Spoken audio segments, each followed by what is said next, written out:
Sudah menjadi korban kemalingan motor, Yusron salah si warga yang balik di Lorong Segaran, Kecamatan Ilir Timur 1 Palembang, dengan direwangi adiknya, laju datangi Polrestabes Palembang, bikin laporan polisi.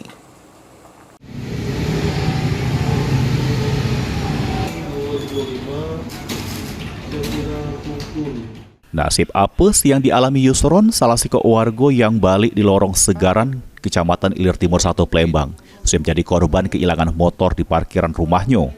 Atas kejadian tersebut, korban direwangi adiknya, laju datangi Polrestabes Palembang, bikin laporan polisi. Dari keterangan korban, dirinya yang parkir ke motor sekira jam 10 dalu di depan teras rumahnya, dengan kondisi stang dikunci, karena merasa motor sudah aman, korban ke jero rumah guna nak tidur. Korban nambah ke dirinya sempat jingok motornya sebelum tidur, cuma motornya masih ada. Korban dewek dapat kabar dari adiknya pas adik korban nak metu guna ke motor sekira jam 9 pagi.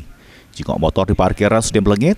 Atas kejadian tersebut, korban mengalami kehilangan motor kesayangannya, merek Honda Repo Pit BG3954ZN, warna hitam, dengan total kerugian diperkira ke 3 juta rupiah. Cuman bisa hilang motor cerita. Kami nggak tahu Pak, tadi buat bilang Iya. pas tadi ada aku ini, tahu nggak Motor apa? 2013. Kapan kejadiannya? Malam minggu Pak. Malam minggu kejadiannya. Ya.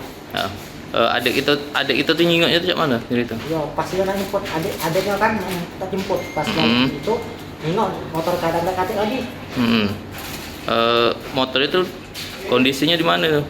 Dalam rumah Pak. Dalam rumah? Ya, dalam pagar. Di pagar ya? Bukan dalam rumahnya, dalam pagar. Di luar teras ya? Luar teras. Itu sekira jam berapa hilangnya? Kalau hilangnya lah pasti Pak, tak tahu kami. Malam nih Mas ya? Pasti jam 3-an. Jam 3. Kita sadar motor hilang? Apa? Pas kita sadar motor hilang tuh? Ya adik aku ngasih tahu Pak. Jam berapa tuh? Jam 9 pagi. Jam 9 pagi nak keluar? Iya, keluar.